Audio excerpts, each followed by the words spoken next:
Adam, some contract news coming in today. Let's start in New York with the Jets. The new Jets general manager, Darren Muji, said today that he does plan to pick up the fifth-year contract options on 3 former first-round draft picks from 2022. Sauce Gardner, Garrett Wilson, Jermaine Johnson. No surprise, all have played well. The Jets would like to retain all 3, and the picking up the option is just the start of contract extension talks with all the players. Meanwhile, the Philadelphia Eagles reached agreement today on a 4-year, $68 million extension with the successor to Jason Kelce. Pro Bowl center Cam Jurgens ties him up contractually to Philadelphia through the 2029 season. No team's been more aggressive about locking up its offensive line long-term than the Eagles. Yeah, that's how you win Super Bowls, right? Adam, let's talk about the Saints a little bit. They have the 9th and 40th overall picks. What are you hearing about the QB plans in New Orleans? Everybody's waiting to see what the Saints do in round 1 at number 9. And again, they still could go quarterback, but I think the prevailing wisdom across the league is that that's not the likely pick at number 9 for New Orleans, that New Orleans will opt to wait to get a quarterback later in this draft, potentially with its second-round draft pick. The Saints are scheduled to have the 40th overall pick. They've already begun to make some exploratory phone calls about moving up in the second round. And I think we need to keep in mind, the Browns are at 33, the first pick of the second round. The Giants are at 34. The Saints obviously would like to get as high up in that mix, bypass some of these teams if possible, to get up there to get a quarterback. But it certainly sounds like the Saints are looking to add a quarterback in this draft. It doesn't sound like a quarterback is the likely selection at number 9. Yeah, Adam, as you well know, in the latest mock draft from Mel Kiper and Field Yates, their combo mock draft, they have the Browns being the team that trades up to get Jackson Dart. And speaking of him, he proved his worth at Ole Miss, particularly on play action and throws deep downfield. Last season, Dart ranked top 2 in FBS in both.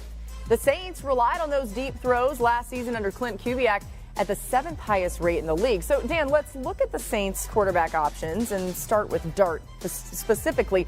What should we make out of him as a prospect? I think he's so much better than people expected. He's Bo Nix to me last year. When you watched their tape, you're like, I did not expect him to be this good of a player. Now, if you are going to draft him, I think one of the staples of your offense has to be the crosser. It's something that Ole Miss did a ton. He's very comfortable seeing it. It happens to be something Kellen Moore does a ton. Play action, you pull the backside guard. Those internal backers, not the quarterback's responsibility. It's that nickel defender up top. What type of throw is needed? He hangs inside. It's a little bit of a touch throw, just up over some underneath defenders. Perfect. Very similar play. You're going to get that crossing route this time versus man coverage, not zone. He peeks the bottom of the screen, sees the defender run with the tight end. Man coverage crosser. Once you see that space is vacated, quarterback has to know firm ball, throw it to space, because that defender is going to be trailing on the back hip. You want to have that runner's type of ball right on his face. Those are 2 clips, perfect examples. And I also love the fact that he sees the field well when he has to throw some of these. Tight ends this time is going to sit down. It's the same play, but last time he floated it, this time he pins it on his back shoulder. So often we talk about arm strength. It does matter. It's not this thing like it's end-all be-all, but this ball from the right hash is going to be thrown at about the 41-yard line before the receiver comes out of his cut, and he's going to put it on that receiver's face mask at about the 35-yard line. So we're talking 25-yard throw. So the arm strength is there, the physical talent is there. I think that if you're going to draft Jackson Dart, you want to utilize the athleticism, the quarterback run early, and just see how much he feels space in the middle of the field. A lot of the throws at Ole Miss were downfield. And I think the more that you get comfortable with what his comfort level is with that, you know how to kind of build your offense around him. I love that. And as I look at it, as what you're saying, it's trying to find the right fit for him, because some of the stuff you're describing, you look at the Pittsburgh Steelers with the weapons they have on the outside, crossing routes, down the field throws, seem like they fit just who he is 100%. As a quarterback. I called his game against Alabama 2 years ago, and what stood out to me was the toughness. I remember him scrambling, getting smacked by a middle linebacker over the middle, and I'm up in the booth, and all I'm thinking about is slide, and he jumps right back up and continues to be in the game and continues to compete. So I look at this as a quarterback coming from a defensive perspective. When I have a guy in the huddle that I know is going to compete his butt off, can make every single throw, and has the moxie to be a leader, that's a guy I want under center. We'll get to Mina in a minute, but Adam, you had something to add. Yeah, it's interesting because these quarterbacks each have proponents in various cities across the league. But the one thing that's come back is there are people across the league who believe that the Saints really like Jackson Dart. And that may be the target of moving up in the second round. We'll see if the Saints can figure out a way to land Jackson Dart if that's true. But I can tell you, there's a feeling across the league that the quarterback that the Saints really happen to like in this particular draft class is none other than Jackson Dart. Yeah, I like the quote there. The executive, the Saints are, quote, hot and heavy on Jackson Dart. Mina, you've watched the tape. What sticks out to you about him and maybe potentially the fit with the Saints? Yeah, a lot of things Dan talked about. The arm talent, the arm strength, the athleticism was perhaps the most surprising in a good way thing to me. He's a really good runner. And I think all of those tools will translate to the NFL. But and this is maybe where Dan and I differ, I think he needs time. I mean, that Ole Miss offense is just so different from what he's going to see in the NFL. I personally, Dan, I would love him with a team where he could take a Jordan Love type route. And Jordan Love was taken at the end of the first round, of course, and has proven to be a success story. And I do question whether the Saints are that team. I mean, this is a team that was 29th in pass block win rate last year, running back that offensive line. The receiving group is led by Chris Olave, but he's got injury history. I don't love that for Jackson Dart. I think when I think about what is it going to take for him to have success in the NFL, I do worry that the Saints aren't the best environment for him. I totally agree. You would want him to sit. A lot depends on what the Derek Carr situation story actually is in New Orleans, and I think that's a little bit to be determined. I just think the young man is so physically talented and had to make so many difficult throws. If you can clean up his feet, and we'll get into that once we get to Green Bay at the back end of this week, if you clean up his feet a little bit to the way that Drake May did with the New England Patriots, I think you got to steal the draft. Yeah, you also have guys there that are great with quarterbacks, of course, so I think that makes a big difference as well. All right, still to come, Jalen Milroe may have the most upside of any quarterback in this class, but where can he thrive? Well, J-Mac is going to tell us which team he thinks is the perfect fit for the former Alabama. Welcome back to Eagles Nest News, the ultimate home for all things green, gritty, and glorious. If you're part of the flock, if you bleed midnight green, and if Go Birds is more than just a chant, you're in the right place. Today, we've got something that's going to make every true Eagles fan smile, and maybe even dream a little bigger heading into the 2025 NFL Draft. Because guess what? The Philadelphia Eagles just got a major boost from the league. A quiet move, but a powerful one. And it involves a name you may remember from last offseason. A name that might just become one of the best underdog stories in franchise history. So let's break it all down, right here, on Eagles Nest News. Earlier this week, NFL insider Aaron Wilson reported that the Philadelphia Eagles have been granted a roster exemption for international player Laken Vakalahi. Now, if you're wondering what that actually means for the team, let me tell you, this is big. A roster exemption allows Vakalahi to remain with the team and be paid without counting toward the 53-man active roster, if he makes the cut. That's a huge advantage, especially in a league where every roster spot is gold. It gives the Eagles flexibility, depth, and the chance to continue developing a potential gem, all without sacrificing a slot. So who is Laken Vakalahi, and why should Eagles fans care? Let's rewind to last year, post-2024 NFL Draft. While teams were looking to fill out their practice squads and give young prospects a shot, the Eagles did something very Eagles. They stumbled into a rugby player from Brisbane, Australia. Yup, you heard that right.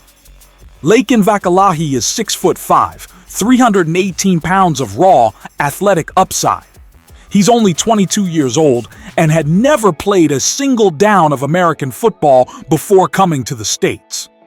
When he signed, Vakalahi told ESPN, "I never thought I'd ever play American football. The closest I got was playing Madden on my Xbox, and even that was just a free trial. I always picked the Packers." Well, Laken, looks like you picked the wrong team back then, but you're with the right one now.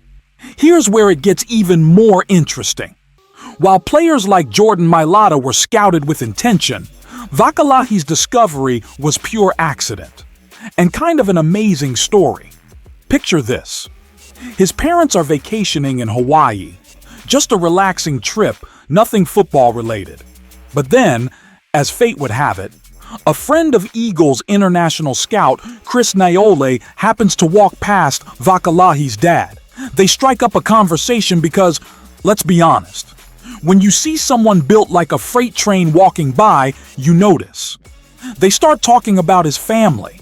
His dad mentions his sons, one of them being Lakin, and just like that, a connection is made. That's how the Eagles found this Australian powerhouse. It's the kind of story that feels too good to be true, but it's real. And only in Philly does fate lead to football.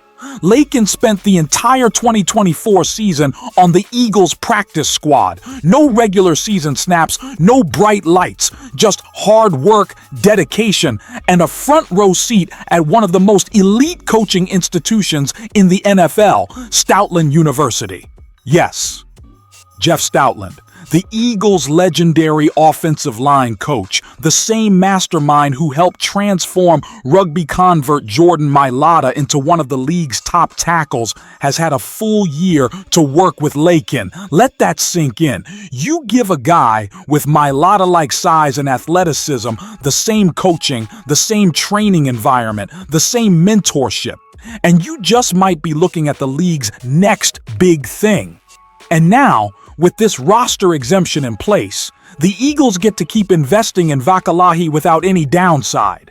It's the definition of a low-risk, high-reward scenario. As we look ahead to the 2025 NFL Draft, this news couldn't have come at a better time. The Eagles are already poised to add serious talent in this year's class, especially on the defensive side and maybe at wide receiver. But depth on the offensive line is always a priority in Philadelphia. That's just how we build. We protect the quarterback. We move the line. We control the trenches. That's how we win. And Vakalahi? He may not be game ready just yet. But with this exemption, he doesn't have to be. The team now has more breathing room to develop him. And if he turns into even a fraction of what Mailata became, folks, this is going to be something special. Let's not forget how many times Philly has thrived on these underdog stories. We are the city of underdogs. It's in our DNA. It's what makes this team different from the rest. Jordan Mailata, Boston Scott, Reed Blankenship. Every year, someone surprises, someone fights their way onto the field. And just maybe, in 2025, that someone is Lakin Vakalahi. So Eagles Nation, we want to hear from you. Do you think Lakin Vakalahi has what it takes to make the active roster this year? Could he be the next Aussie phenom to line up at the Lynx? Is this another brilliant find by the Eagles front office and scouting department, or just a long shot worth taking? Drop your thoughts in the comments below. Let's get the conversation going, because around here, your voice matters. This isn't just Eagles Nest news. This is your home for passion, pride, and Philly football. And if you're as fired up for the draft and for the future of this team as we are, hit that like button, subscribe, and make sure to tap the bell so you don't miss a single update as we march toward another run at greatness. From long shots to legends, from Brisbane to Broad Street, this is what makes football beautiful. Fly, Eagles, fly.